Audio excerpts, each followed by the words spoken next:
Welcome to OSRC YouTube channel with Rao. आज के lecture में हम पैकेज मैनेजमेंट को देखेंगे।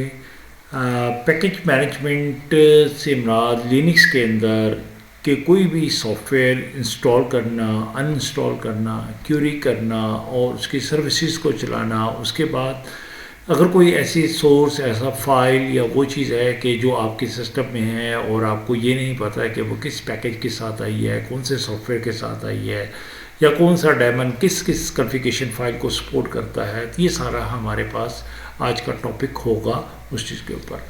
लिनक्स के अंदर आपका दो किस्म के इंस्टॉलर्स वो चीज़ पाए जाते हैं। एक है आपका सोर्स फाइल के साथ बाइनरी फाइल कहते हैं, जिसको हम कंपाइल करते हैं उस चीज़ पे। दूसरे नंबर 2 के ऊपर आपका किसी भी रिपोजिटरी के साथ, जैसे RPM रेड पैकेज मैनेजर है। बेसिकली इसमें दो किस्म की यूटिलिटी पाई जाती हैं। नंबर 1 एक RPM बेस है, दूसरी डेबियन बेस है। जो डेबियन बेस है वो डेबियन के अंदर, यूबेंटो के अंदर और डिफरेंट किस्म के फ्लेवर्स के अंदर वो चीज़ है। दो ही डिस्ट्रो मेन पाई जाती हैं आपकी, एक RPM बेस, दूसरी डेबियन बेस के ऊपर। जो रेड हैट है वो RPM बेस है और इसका package red Hat package manager आपका ना इस चीज़ के ऊपर है। तो अब आज हम दोनों टॉपिक्स को देखने की कोशिश करेंगे कि ये चीज़ आपके पास जो मैंने कुछ सॉफ्टवेयर्स को इकट्ठा कर लिया है एक ही सोर्स के अंदर, RPMs के अंदर, जो कि CD से लें या किसी भी चीज़ से लें तो उसको आप इंस्टॉल कर सकते हैं। मैं एक चीज़ को बेस बनाता हूँ इसमें, स्किड को एज ए बेस बना के लेता हूँ, क्योंकि स्किड जो है वो एज ए प्रॉक्सी सर्वर के तौर के ऊपर काम करता है। लिनक्स के अंदर अगर आपने as a proxy server configure करना हो तो उसका सॉफ्टवेयर स्किड है। इसी तरह अगर आपने DNS करना हो तो बाइंड, उसका पैकेज का नाम आपका बाइंड है। जो डिफरेंट किस्म के बाइंड के पैकेजेस यहाँ पर आ रहे हैं। DHCP सर्वर करना है तो उसका DHCP के नाम से पैकेज है। इसी तरह आपका डव कोड जो है वो IMAP, IPOP के लिए है, और सांबा जो है वो SMB के लिए हैं, विंडोज़ टू लिनक्स। पोस्टफिक्स जो है वो मेल के लिए हैं। HTTP जो है वो अपाची के लिए हैं। अगर आप अपाची कॉन्फ़िगर करना है तो HTTP के नाम से पैकेज होता है। मैं स्किड को एज ए बेस बना रहा हूँ। इसमें दो किस्म की चीज़ें होती हैं, एक होता है पैकेज नेम, एक होता है पैकेज फाइल। जब आप इस पूरे वर्जन की बात करते हैं, जैसे कि आपका ये आपका वो चीज़ है कि स्किड डैश के बाद इसका फ्लेवर शुरू होता है, वर्जन शुरू होता है। इसके पढ़ने का तरीका ये है कि skid.5.20-15th यानी 15th रिलीज। बेसिकली लिनक्स का सिर्फ और सिर्फ ऑपरेटिंग सिस्टम है। इसकी यूटिलिटीज़ भी या गनू की यूज़ करता है, और लिनक्स एक कंप्लीट ऑपरेटिंग सिस्टम नहीं है। अगर हम इसको कंप्लीट ऑपरेटिंग सिस्टम कहें तो ये लिनक्स नहीं है। लिनक्स सिर्फ कर्नल को सपोर्ट करता है, कर्नल प्रोवाइड करता है, बाकी तमाम थर्ड पार्टी टूल्स हैं इसके अंदर। जैसे कि OS की यूटिलिटीज़ जो हैं वो गनू की यूटिलिटीज़ को यूज़ करता है, और सर्विसेज के लिए डिफरेंट। जस्ट लाइक अगर मैं स्किड की बात करूँ, स्किड एक प्रॉक्सी सर्वर के तौर के ऊपर, इंटरनेट शेयरिंग के तौर के ऊपर एक सर्विस है, सॉफ्टवेयर है, एप्लीकेशन है, वो चीज़ करता है। ये स्किड का है। इसी तरह सांबा जो है, सांबा एक विंडोज़ क्रॉस प्लेटफॉर्म के लिए यूज़ होता है। आपका विंडोज़ टू लिनक्स या लिनक्स टू विंडोज़ शेयरिंग करनी है तो सांबा चलता है। तो ये सांबा कंपनी का है, ये लिनक्स का नहीं है। इसी तरह आपका डव कोड कंपनी का, पोस्टफिक्स कंपनी है। इस तरह ये डिफरेंट कंपनीज हैं जिनको ये सपोर्ट करते हैं, वो चीज़ उसके ऊपर है। इसी तरह हर एक का फ्लेवर है। अगर आप लिनक्स के वर्जन की बात करें, लिनक्स-A, लिनक्स का जो कर्नल है वो 3.10.0, यानी इस वक्त मैं जो यूज़ कर रहा हूँ 3.10.0 डैश के बाद रिलीज़ होता है। 1140 रिलीज़ है। उसके बाद ये डिस्ट्रो है कि किस डिस्ट्रो के लिए है।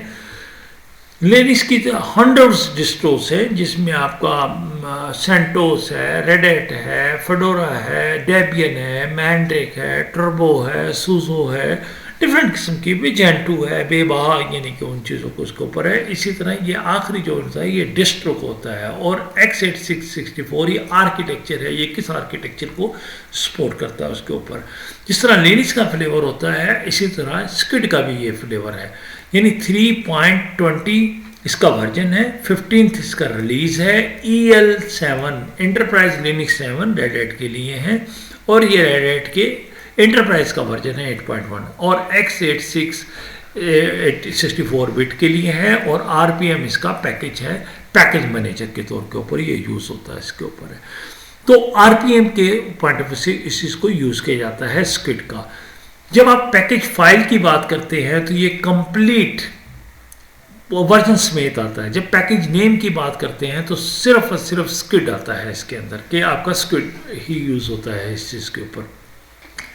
जब आप इंस्टॉल करते हैं तो आपको पैकेज नेम चाहिए होता है। जब आप क्यूरी करते हैं या अनइंस्टॉल करते हैं, जब आप इंस्टॉल करते हैं तो आपको पैकेज फाइल चाहिए होती है। जब आप अनइंस्टॉल करते हैं या क्यूरी करते हैं तो आपको पैकेज, सिर्फ पैकेज नेम चाहिए, सिर्फ स्किड चाहिए।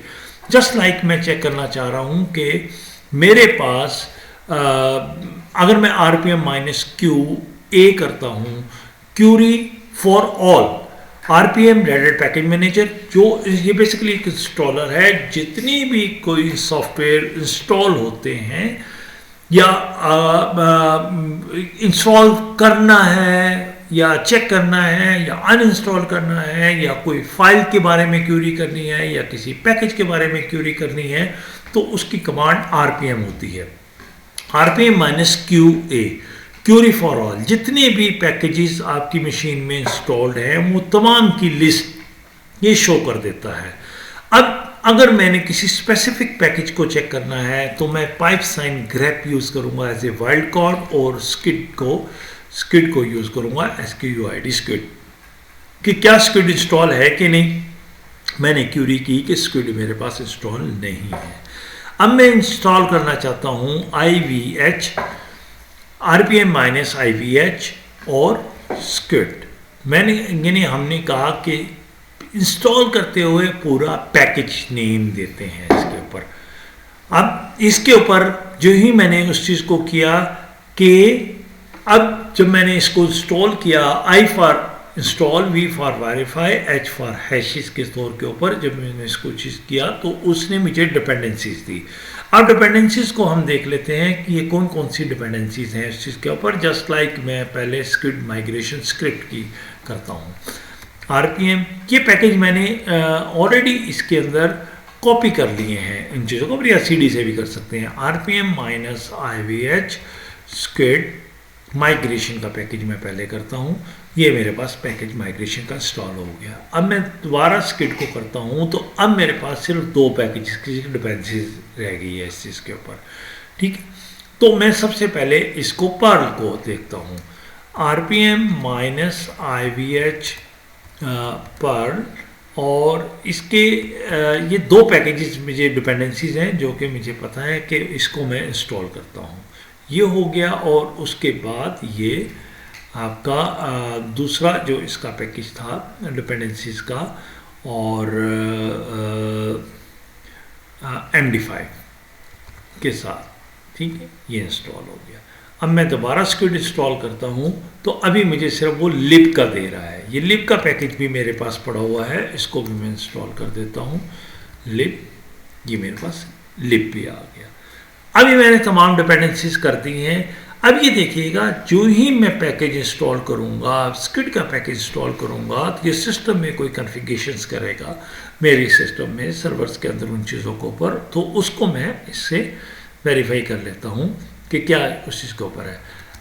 /etc स्किड के नाम से यहाँ पर कॉन्फ़िगरेशन फाइल करेगा। इसी तरह वॉर स्पूल के अंदर स्किड के नाम से क्रिएट करेगा, अभी नहीं है। और इसी तरह उसका लॉग फाइल भी स्किड के अंदर क्रिएट करेगा, यहाँ पर भी अभी स्किड नहीं है। अब मैं जो ही पैकेज स्किड का इंस्टॉल करता हूँ, RPM-IVH स्किड, ठीक है, ये मैंने स्किड का पैकेज किया और ये मेरा स्किड का पैकेज इंस्टॉल हो गया। अब मेरे पास देखिएगा कि जो चीज़ मैंने कॉन्फ़िगरेशन फाइल्स का ही ls/etc ये स्किड का पैकेज मेरे पास आ गया। ठीक, इसी तरह मैंने वॉर स्पूल के अंदर भी स्किड का पैकेज आ गया, ये चीज़ है। इसी तरह अगर मैं चेक करूं वॉर लॉग के अंदर भी स्किड का पैकेज ये आ गया इस चीज़ के ऊपर। अब अगर मैं चेक करना चाहूँ कि ये मैंने जब एक स्किड का पैकेज इंस्टॉल किया है तो ये तो मुझे याद है, एक दो चीज़ें मुझे याद हैं जो हमारे जहनों में वो चीज़ देख ली। अगर हम चेक करना चाहते हैं कि एक सॉफ्टवेयर इंस्टॉल करने से आपके सिस्टम में क्या क्या चेंजिंग आई, तो -QL लिस्ट स्किड, यानी स्किड को इंस्टॉल करने से क्या क्या चीज़ें इंस्टॉल हुई, ये सारे पैकेजेस सॉफ्टवेयर इंस्टॉल हुए स्किड के पैकेज इंस्टॉल करने से। ये एक लंबी लिस्ट मुझे इसकी मिल गई कि जब मैंने स्किड का पैकेज इंस्टॉल किया तो मेरे सिस्टम में इतनी चेंजिंग हुई हैं, यानी ये कॉन्फ़िगरेशन फाइल है। मैं इजीली इससे चेक कर सकता हूँ कि कौन कौन सी फाइल। अब ये देखिएगा, ये etc.conf के अंदर स्किड चला गया, इसी तरह आपका नेटवर्क मैनेजर के अंदर चला गया, pam.d के अंदर चला गया, ये EDC स्किड के अंदर ये चीज़ आ गया, ये सारी चीज़ें आ गई हैं।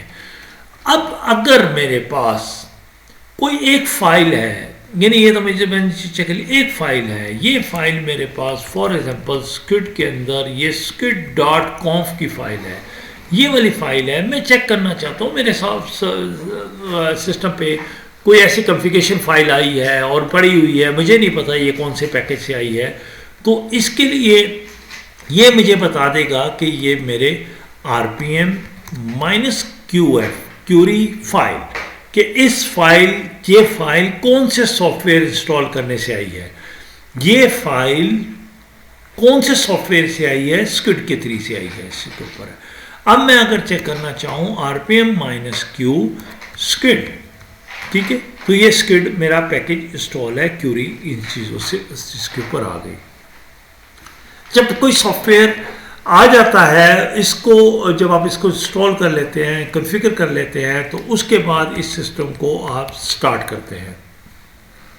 हर एक का डेमन होता है, सर्विसेज होती है।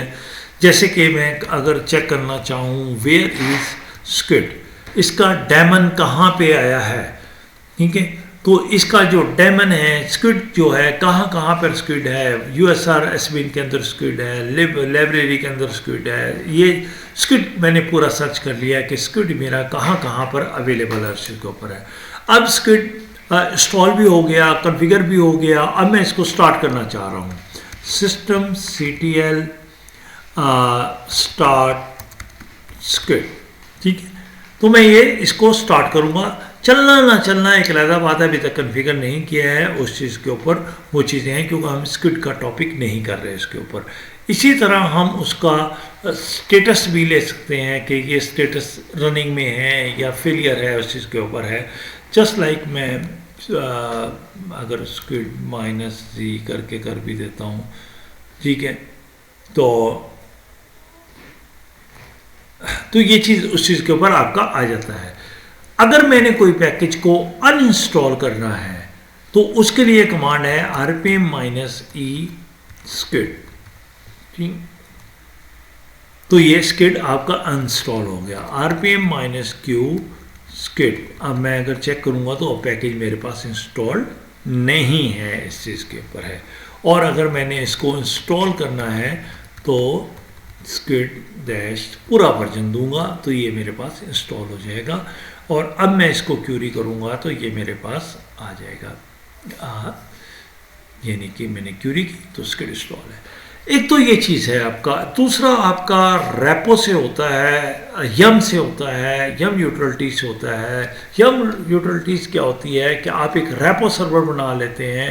जैसे अभी हमने इसकी कुछ डिपेंडेंसीज की थी, पर्ल की पर्ल MD5 की लिब की। ये बहुत ज़्यादा कन्फ्यूजिंग जो लिनक्स को यूज़ करते हैं, जो इतना फ्रिक्वेंटली यूज़र नहीं होते, जिनका इतना बैकग्राउंड नहीं होता, वो बड़ा इसके ऊपर का वो प्रॉब्लम करते हैं कि जी इसमें डिपेंडेंसीज बहुत आती हैं। तो डिपेंडेंसी के लिए होता ही है कि आप अपना एक रेपो सर्वर बना लें इसको। अब जस्ट मैं इसको अनइंस्टॉल करता हूँ स्किड को, और मैं इसको यम से इंस्टॉल करता हूँ। यम इंस्टॉल, या पहले मैं इसको यम लिस्ट स्किड, ये मैं देख लेता हूँ कि मेरा नेट के ऊपर, ये बेसिकली इस वक्त आप नेट के ऊपर चेक कर रहे होते हैं इसको कि क्योंकि आप कोई ना कोई मिरर सर्वर्स को यूज़ कर रहे होते हैं जो कि इंडस्ट्रियों के अवेलेबल होते हैं, इंटरनेट के ऊपर जा रहे होते हैं। आप लोकल रेपो भी बना सकते हैं। इंशाल्लाह नेक्स्ट लेक्चर में हम आपको लोकल रेपो बनाएंगे इस चीज़ के ऊपर, तो उसमें भी आप उसको चेक कर सकते हैं इन चीज़ों के ऊपर।